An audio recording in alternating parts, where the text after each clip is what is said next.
Hello, അപ്പോൾ നമ്മൾ കാത്തിരുന്ന ജെഇയുടെ ഫൈനൽ റിസൾട്ട്, നിങ്ങളുടെ all India rank, category rank എല്ലാം അറിയുന്ന ഫൈനൽ റിസൾട്ട് പുറത്തു വന്നിട്ടുണ്ട്. അപ്പോൾ അതിൻ്റെ ഭാഗമായിട്ട് ഏപ്രിൽ 18 വന്ന NTA റിപ്പോർട്ടാണത്. ഒരുപാട് കാര്യങ്ങൾ ഈ എക്സാമിനെ കുറിച്ച് ഉള്ള കുറച്ച് ഡീറ്റെയിൽസ്, ഡേറ്റ ഒക്കെ ഇതിൽ അവൈലബിൾ ആണ്. അപ്പോൾ എന്തൊക്കെയാണ് നമുക്ക് നോക്കാം ഈ റിപ്പോർട്ടിലുള്ളത്. അതിന് മുൻപായിട്ട് ഒരു റിക്വസ്റ്റ് ഉള്ളത്, ഞാൻ ഈ വീഡിയോൻ്റെ താഴെ ഒരു ഗൂഗിൾ ഫോം കൊടുത്തിട്ടുണ്ട്. നിങ്ങളുടെ നമ്പർ ഒന്നും കളക്ട് ചെയ്യാനല്ല, നിങ്ങളുടെ ഓൾ ഇന്ത്യ റാങ്ക്, നിങ്ങളുടെ കാറ്റഗറി റാങ്ക്, അതുപോലെ തന്നെ നിങ്ങളുടെ പെർസെൻറ്റേജ് ഉണ്ടെങ്കിൽ അത് ഈ ഒരു ഡാറ്റ കളക്ട് ചെയ്തുകൊണ്ട് നമുക്ക് അഡ്മിഷൻ സമയത്തൊക്കെ ലാസ്റ്റ് റാങ്ക് കട്ട് ഓഫുകൾ, അടുത്ത വർഷത്തെ ബാച്ചിലുള്ള കുട്ടികൾക്ക് അടക്കം എത്ര പെർസെൻറ്റേജ് വന്ന ആളുകളാണ് ഓരോ കോളേജിലും കയറിയിട്ടുള്ളത്, ഓരോ ഓൾ ഇന്ത്യ റാങ്കിൽ എത്തിയിട്ടുള്ളത്, ഈ കംപ്ലീറ്റ് ഡീറ്റെയിൽസ് കിട്ടിക്കഴിഞ്ഞാൽ നമുക്കത് നമ്മുടെ ചാനലിലൂടെ ഫ്രീ ആയിട്ട് ഷെയർ ചെയ്ത് കൊടുക്കാൻ പറ്റും. അപ്പോൾ അതിനുവേണ്ടി ഒരു ഗൂഗിൾ ഫോം താഴേണ്ടി എല്ലാവരും അതൊന്ന് ഫില്ല് ചെയ്യുക. റിസൾട്ട് വന്ന എല്ലാവരും നിങ്ങളുടെ നമ്പറോ ഇമെയിലോ ഒന്നും കളക്ട് ചെയ്യുന്നില്ല, ആ ഡാറ്റ മാത്രം ഫില്ല് ചെയ്താൽ മതി. ആരും നിങ്ങൾ അതിൻ്റെ പേരിൽ ഫോം ചെയ്യാൻ പോകുന്നില്ല, ഓക്കെ, ഫോൺ വിളിക്കാൻ പോകുന്നില്ല. സോ നമ്മൾ ഈ ഒരു PDF പോകുകയാണെന്നുണ്ടെങ്കിൽ സെഷൻ 1 2 നടന്ന ഡേറ്റുകൾ നമുക്ക് എല്ലാവർക്കും അറിയാം. ഇതെല്ലാം കമ്പൈൻ ചെയ്തുകൊണ്ടുള്ള ഫൈനൽ റിസൾട്ടാണ് ആക്ച്വലി പുറത്തു വന്നിട്ടുള്ളത്. അപ്പോൾ എവിടെയൊക്കെയാണ് എക്സാം നടന്നത് എന്നുള്ള കാര്യങ്ങളൊക്കെ ഉണ്ട്. ഇനി നമ്മൾ ഇതിൻ്റെ ഡീറ്റെയിൽസിലേക്ക് പോകുകയാണെന്നുണ്ടെങ്കിൽ ആദ്യം തന്നെ നമ്പർ ഓഫ് സ്റ്റുഡൻസ് ആണ്. ഇവിടെ നമുക്ക് നോക്കിയാൽ കാണാൻ പറ്റും. സെഷൻ 2 ഏപ്രിൽ എഴുതിയ പേപ്പർ 1 എഴുതിയ കുട്ടികൾ, അല്ലെങ്കിൽ രജിസ്റ്റർ ചെയ്ത കുട്ടികൾ, പേപ്പർ 2 സെഷൻ 2 വേണ്ടി എക്സാമിന് വേണ്ടി രജിസ്റ്റർ ചെയ്ത കുട്ടികളുടെ ടോട്ടൽ എണ്ണം 10,61,000 അതിൽ തന്നെ 7.26 lakh മെയിൽ കാൻഡിഡേറ്റ്സും പിന്നെ ഫീമെയിൽ കാൻഡിഡേറ്റ്സുമാണുള്ളത്. ഇനി gender or category wise distribution നോക്കുകയാണെന്നുണ്ടെങ്കിൽ നമുക്കത് അപ്പിയർ ചെയ്ത കുട്ടികളുടെ എണ്ണം 9.92 lakh ആണ് ടോട്ടലി എഴുതിയ കുട്ടികളുടെ എണ്ണം. 10 ലക്ഷത്തിൽ കൂടുതൽ കുട്ടികൾ ഏപ്രിൽ എക്സാമിന് വേണ്ടി അപ്ലൈ ചെയ്തു. അതിൽ 9,82,350 കുട്ടികൾ മാത്രമാണ് എക്സാം എഴുതാൻ വന്നത്. ഇനി PW കാൻഡിഡേറ്റ്സ്, ഫിസിക്കലി ഡിസേബിൾഡ് ആയിട്ടുള്ള persons with disabilities, male and female, total 3000-ലധികം കുട്ടികൾ എക്സാം ചെയ്തിട്ടുണ്ട്, എഴുതിയിട്ടുണ്ട്.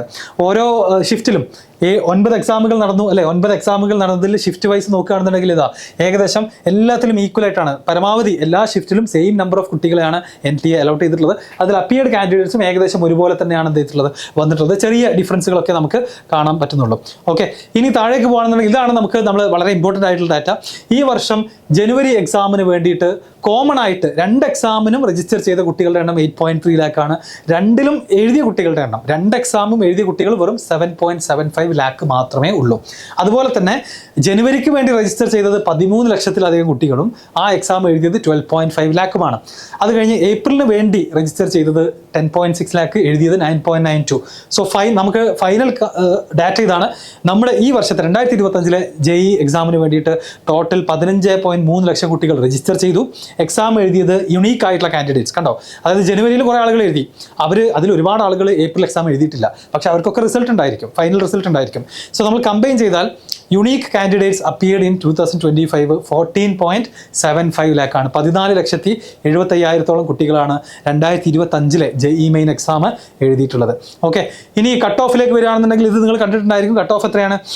അൺറിസർവ്ഡ് ജനറൽ കാറ്റഗറിയിലുള്ള ആളുകൾക്ക് 93.10% അഡ്വാൻസ്ഡ് എക്സാമിലേക്കുള്ള കട്ട് ഓഫ്. ഓക്കെ, അതുപോലെ തന്നെ ജനറൽ പേഴ്സൺസ് വിത്ത് ഡിസബിലിറ്റീസ് ആണെന്നുണ്ടെങ്കിൽ അത് എത്രയാണ്? ഫ്രം 93 മുതൽ 00 വരെ വന്നിട്ടുണ്ട്. ഇനി EWS ആണെന്നുണ്ടെങ്കിൽ നിങ്ങൾക്ക് 80.38 ആണ് നിങ്ങളുടെ cut off for JEE advanced. OBC category ആണെന്നുണ്ടെങ്കിൽ 79.43, OBC NCL ആണെങ്കിൽ 79.43 ആണ് കട്ട് ഓഫ്. SC കാറ്റഗറി ആണെങ്കിൽ 61.15% അഡ്വാൻസ്ഡ് എക്സാമിൻ്റെ കട്ട് ഓഫ്. ST കാറ്റഗറി ആണെങ്കിൽ 47.9% ഉള്ള ആളുകൾക്കും അഡ്വാൻസ്ഡ് എക്സാം എഴുതാവുന്നതാണ്. ഓക്കെ, ഇനി ബാക്കിയുള്ളത് നോക്കുകയാണെന്നുണ്ടെങ്കിൽ കാറ്റഗറി വൈസ് ആയിട്ടുള്ള gender category distribution of registered in paper 1. Paper 1-നുള്ള മെയിൽ കാൻഡിഡേറ്റ്സ് എത്ര പേര് വന്നു, അതുപോലെ തന്നെ ഫീമെയിൽ കാൻഡിഡേറ്റ്സ് ടോട്ടൽ 15 ലക്ഷത്തിൽ കൂടുതൽ കുട്ടികൾ രജിസ്റ്റർ ചെയ്തല്ലോ, അതിലൊരു 2/3 ആളുകൾ മെയിൽ കാൻഡിഡേറ്റ്സ് ആണ്. ആൻഡ് ഇതുപോലെ തന്നെ ബാക്കിയുള്ള ഡാറ്റ ഒക്കെ സിമിലർ സംഭവങ്ങൾ തന്നെയാണ്. എത്ര കുട്ടികൾ അപ്പിയർ ചെയ്തു എന്നതിൽ 9.7 ലക്ഷം കുട്ടികൾ ബോയ്സ് മെയിൽ കാൻഡിഡേറ്റ്സ് ആണ്. 5 ലക്ഷത്തിന് മുകളിൽ ഫീമെയിൽസ് ആണ് ആക്ച്വലി എന്ത് ചെയ്തിട്ടുള്ളത്, എക്സാം എഴുതിയിട്ടുള്ളത് കേട്ടോ. ആൻഡ് ഇനി ഏറ്റവും ഇൻട്രസ്റ്റിംഗ് ആയി നോക്കുകയാണെന്നുണ്ടെങ്കിൽ നമുക്കറിയാം the following candidates have obtained NTA score of 100% score ചെയ്തിട്ടുള്ള നമ്മുടെ ഓൾ ഇന്ത്യ റാങ്ക് 1 എന്ന് വിളിക്കാവുന്ന ആളുകളെയാണ് ഈ കാണുന്നത്. അതിൽ രാജസ്ഥാനിൽ നിന്ന് 2 ആൾ, വെസ്റ്റ് ബംഗാൾ, മഹാരാഷ്ട്ര, രാജസ്ഥാൻ, കർണാടക, തെലങ്കാന, ഗുജറാത്ത് ഉണ്ട്. പിന്നെ ഡൽഹിയിൽ നിന്ന് 2 ആൾ, എഗെയിൻ രാജസ്ഥാൻ, ഉത്തർപ്രദേശ്, തെലങ്കാന, മഹാരാഷ്ട്ര, രാജസ്ഥാൻ, ഉത്തർപ്രദേശ് ഒക്കെ ഉണ്ട്. അൺഫോർച്ചുനേറ്റ്ലി കേരളത്തിൽ നിന്ന് ആസ് യൂഷ്വൽ 100% എന്ന് പറയുന്ന ആ ഒരു സ്കോറിലേക്ക് കേരളത്തിൽ നിന്ന് ഇതുവരെ ആരെയും കണ്ടിട്ടില്ല.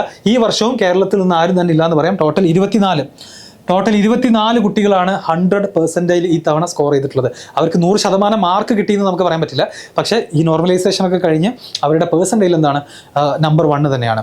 ഓക്കെ, ഇനി ഓരോ സ്റ്റേറ്റിലെയും ടോപ്പേഴ്സ് ആൻഡമാൻ ആൻഡ് നിക്കോബാർ ഐലൻഡ്സിലെ ടോപ്പർ ആരാണ്, ആന്ധ്രാപ്രദേശിലെ ടോപ്പർ ആരാണ്, അങ്ങനെ ഈച്ച് ആൻഡ് എവരി സ്റ്റേറ്റിലെ ടോപ്പർ എടുക്കുന്ന സമയത്ത് നമുക്ക് നമ്മുടെ കേരളത്തിലെ ടോപ്പറെ കാണാം. അക്ഷയ് ബിജു BN ആണ് കേരളത്തിലെ ഫസ്റ്റ് റാങ്ക് നമ്മുടെ JEE മെയിനിൽ 99.996050 ആണ് പെർസെൻറ്റേജ് സ്കോർ വന്നിട്ടുള്ളത്. ഓക്കെ, സോ ഓരോ സ്റ്റേറ്റിലെയും ടോപ്പേഴ്സ് കുറേ എണ്ണത്തിൽ മൾട്ടിപ്പിൾ ടോപ്പേഴ്സ് ഉണ്ട്. അത് ടൈ ബ്രേക്കർ അല്ല. ഇപ്പോൾ രാജസ്ഥാനിൽ നിന്ന് തന്നെ 1 2 3 4 5 6 7 കുട്ടികൾ രാജസ്ഥാനിൽ നിന്ന് മാത്രം എന്ത് ചെയ്തിട്ടുണ്ട്, 100% സ്കോർ ചെയ്തിട്ടുണ്ടെന്ന് മനസ്സിലാക്കുക. തെലങ്കാനയിൽ നിന്ന് 3 ആൾ, ഉത്തർപ്രദേശിൽ നിന്ന് 3 കുട്ടികളാണ് എന്ത് ചെയ്തിട്ടുള്ളത്, 100% സ്കോർ ചെയ്തിട്ടുള്ളത്. മഹാരാഷ്ട്രയിൽ നിന്ന് 3 ആളുകൾ ആക്ച്വലി എന്ത് ചെയ്തിട്ടുണ്ട്, സ്കോർ ചെയ്തിട്ടുണ്ട്. അതുപോലെ തന്നെ ഏറ്റവും കൂടുതൽ 100% വന്നിട്ടുള്ളത് രാജസ്ഥാനിൽ നിന്നാണെന്നുള്ളത് നമുക്ക് ഈ ടേബിൾ നോക്കുന്ന സമയത്ത് മനസ്സിലാവുന്നതാണ് കേട്ടോ. അപ്പോൾ അവിടുത്തെ ഒരു JEE പ്രിപ്പറേഷൻ്റെ ഒരു ഇൻറ്റൻസിറ്റിയും അതിൻ്റെ ആ ഒരു കാര്യങ്ങളൊക്കെ നമുക്കറിയാം. കോട്ടയിലൊക്കെ ഉള്ള കോച്ചിങ് ഒക്കെ കേരളത്തിനേക്കാൾ എന്താണ് ഭയങ്കര ഇൻറ്റൻസീവാണ് എന്നുള്ളത് നമുക്ക് അറിയുന്ന കാര്യം തന്നെയാണ്. ഇനി ജനറൽ കാറ്റഗറിയിലുള്ള 100% 6 ആളുകൾ നമുക്കത് അവിടെ കാണാം. 6 അല്ല, അതിനേക്കാൾ കൂടുതൽ ആക്ച്വലി ഉണ്ട്. 21 ആളുകളും ജനറൽ കാറ്റഗറിയാണ്. EWSൽ നിന്ന് ഒരു കുട്ടിയാണ് 100% ഉള്ളത്. OBC NCയിൽ നിന്നും ഒരാൾ മാത്രമാണ് ഓവറോൾ 100% വാങ്ങിയിട്ടുള്ളത്. SC കാറ്റഗറിയിൽ നിന്നും ഒരു കുട്ടി 100% എത്തിയിട്ടുണ്ട് കേട്ടോ. STയിലെ ടോപ്പർ ആണെന്നുണ്ടെങ്കിൽ 99.97% ആണ് എന്നും കാണാം. അപ്പോൾ ഇതാണ് ഓവറോൾ ആയിട്ടുള്ള റിപ്പോർട്ട്. പിന്നീടുള്ളത് gender wise toppers. Okay, and their NTA score in JEE main. അപ്പോൾ ഓരോ ജെൻഡറിലുമുള്ള ടോപ്പേഴ്സ് നോക്കുകയാണെങ്കിൽ ഫീമെയിൽസ് 2 ഗേൾസ് ആണ്. ആ 24 പേര് 100% വാങ്ങിയതിൽ 2 ഗേൾസ് ആണ് ആക്ച്വലി ഉള്ളത്. ഒരാൾ വെസ്റ്റ് ബംഗാളിൽ നിന്നും ഒരാൾ ആന്ധ്രാപ്രദേശും. ബാക്കി 22 കുട്ടികളും ബോയ്സ് തന്നെയാണ് 100% സ്കോർ ചെയ്തിട്ടുള്ളത്. യെസ്, അപ്പോൾ ഇതാണ് ബേസിക്കലി ഇതിലുള്ള ഡീറ്റെയിൽസ്. ഇനി പെർസെൻറ്റേജ് സ്കോർ എങ്ങനെയാണ് ഇവർ കാൽക്കുലേറ്റ് ചെയ്തത് എന്നതിൻ്റെ ഡീറ്റെയിൽസ് ഒക്കെ ഇവിടെ കൊടുത്തിട്ടുണ്ട്. അത് പിന്നെ നമ്മൾ അത്ര എന്ത് ചെയ്യാറില്ല, ഫോക്കസ് ചെയ്യാറില്ല. അതൊക്കെ ഓൾറെഡി നേരത്തെ തന്നെ ഡിസൈഡ് ചെയ്തിട്ടുള്ള മാത്തമാറ്റിക്കൽ ഫോർമുലാസ് ആണ്. അതൊക്കെ ഓൾറെഡി വെരിഫൈഡ് ആണ്. അതിൽ നമ്മൾ പോയിട്ട് ഇനി പ്രത്യേകിച്ച് നോക്കേണ്ട ആവശ്യമൊന്നുമില്ല. ഇതാണ് ഈ വർഷത്തെ JEE മെയിൻ എക്സാമിൻ്റെ NTA ഒഫീഷ്യൽ പ്രസ് റിലീസ് എന്ന് പറയുന്നത്. അപ്പോൾ അതിൽ ഒരുപാട് യൂസ്ഫുൾ ഇൻഫർമേഷൻ നമ്മൾ കണ്ടു. 100% 24 ആളുകൾ ആണ് ആക്ച്വലി സ്കോർ ചെയ്തിട്ടുള്ളത് കേട്ടോ. അപ്പോൾ ഇത് നിങ്ങൾക്ക് മുന്നിൽ ഒന്ന് എക്സ്പ്ലെയിൻ ചെയ്യാന്നുള്ളതാണ് നമ്മുടെ വീഡിയോ ഉദ്ദേശം. ആൻഡ് ഫൈനലി മറക്കണ്ട, JEE മെയിൻ്റെ റിസൾട്ട് വന്ന എല്ലാവരും താഴെ കൊടുത്ത ഗൂഗിൾ ഫോമിൽ ഫില്ല് ചെയ്യുക. നിങ്ങളുടെ പെർസെൻറ്റേജ് എത്രയാണ് ഫൈനൽ, അതുപോലെ നിങ്ങളുടെ ഓൾ ഇന്ത്യ റാങ്ക് എത്രയാണ്, കാറ്റഗറി റാങ്ക് എത്രയാണ്, മാർക്ക് നിങ്ങൾക്ക് ഓർമ്മയുണ്ടെങ്കിൽ അതും കൂടെ എന്ത് ചെയ്യുക, ഫില്ല് ചെയ്യുക. ഓരോ ഷിഫ്റ്റിലെയും മാർക്ക് നിങ്ങൾക്ക് ഓർമ്മയുണ്ടെങ്കിൽ ഫില്ല് ചെയ്യുക. ഇത്രയും കാര്യങ്ങളാണ് നിങ്ങൾ ചെയ്യേണ്ടത്. സോ അത് എല്ലാവരും കംപ്ലീറ്റ് ചെയ്യുക. ആൻഡ് ഈ ഒരു വീഡിയോ നിങ്ങളുടെ JEE ആസ്പിരൻസ് ആയിട്ടുള്ള എല്ലാവർക്കും ഷെയർ ചെയ്ത് കൊടുക്കുക. ആൻഡ് ഇനിയുള്ള എക്സാമിനേഷൻ സ്കീം വരുന്നുണ്ട്, അങ്ങനെ ഒരുപാട് എക്സാമിനേഷൻസ് വരുന്നുണ്ട്. അതിലെല്ലാം തന്നെ എന്താണ്, എല്ലാവർക്കും ഓൾ ദി ബെസ്റ്റ് പറയുന്നു. ആൻഡ് ഇതിന് കൂടുതൽ മെൻഷൻ ചെയ്യാനുള്ള ഒരു കാര്യം, കുറച്ച് കുട്ടികൾ എന്നെ പേഴ്സണലി കോൺടാക്ട് ചെയ്തിട്ടുണ്ടായിരുന്നു. അവരുടെ 110 മാർക്ക് കിട്ടേണ്ട ആളുകൾ, 40 ക്വസ്റ്റ്യൻസ് അറ്റൻഡ് ചെയ്ത ആളുകൾ, 30 ക്വസ്റ്റ്യൻസ് അറ്റൻഡ് ചെയ്ത ആളുകൾ, പക്ഷേ അവരുടെ ഫൈനൽ റിസൾട്ടിൽ 40-30 പെർസെൻറ്റേജ്. അപ്പോൾ അതിൻ്റെ സത്യാവസ്ഥ എന്താണെന്ന് ആക്ച്വലി അറിയില്ല. പല ചാനലുകളിലും പല കമൻറ്റ് സെക്ഷനിലും കുട്ടികൾ ഇത് റിപ്പോർട്ട് ചെയ്യുന്നുണ്ട്. അവർ ആക്ച്വലി എഴുതിയ എക്സാമിലെ അറ്റംപ്റ്റ് ചെയ്ത നമ്പർ ഓഫ് ക്വസ്റ്റ്യൻസും അവരുടെ റെസ്പോൺസ് ഷീറ്റ് നോക്കിയ സമയത്ത് അവർക്ക് കിട്ടിയ മാർക്കുമല്ല ഫൈനലി വന്നിട്ടുള്ളത്. അതിനേക്കാൾ വളരെ ലോ ആണെന്ന് ഒരുപാട് കുട്ടികൾ പറയുന്നുണ്ട്. അപ്പോൾ അതിൻ്റെ പിന്നിലുള്ള സത്യാവസ്ഥ എന്താണെന്ന് അറിയില്ല. അത് എന്ത് ചെയ്യണമെന്നും അറിയാത്ത ഒരു വല്ലാത്തൊരു സിറ്റുവേഷനിലാണ് ആക്ച്വലി സ്റ്റുഡൻസ് ഉള്ളത്. അപ്പം NTA ഭാഗത്തേക്ക് മെയിൽ അയച്ചിട്ടൊന്നും കാര്യമില്ല, കാരണം ലക്ഷക്കണക്കിന് മെയിൽ അവിടെ എത്തുന്നുണ്ടാകും. ഫോൺ കോളുകൾ കൊണ്ട് ചിലപ്പോൾ കാര്യമുണ്ടെന്ന് തോന്നുന്നില്ല. എന്തായാലും നിങ്ങൾ കമൻറ്റ് ബോക്സിൽ പറയുക. അങ്ങനെ നിങ്ങൾ വിചാരിച്ച, നിങ്ങൾ കറക്റ്റ് ചെക്ക് ചെയ്ത് വെരിഫൈ ചെയ്ത മാർക്ക് അല്ലെങ്കിൽ ആ ഒരു പെർസെൻറ്റേജ് അല്ല നിങ്ങളുടെ ഫൈനൽ റിസൾട്ട് വന്നിട്ടുള്ളതെന്നുണ്ടെങ്കിൽ ആളുകൾ എന്ത് ചെയ്യുക, സ്റ്റുഡൻസ് താഴെ അതൊന്ന് കമൻറ്റ് ചെയ്യുക. നമുക്ക് നോക്കാം എന്താ ചെയ്യാൻ പറ്റാന്നുള്ളത്. Okay, all the best.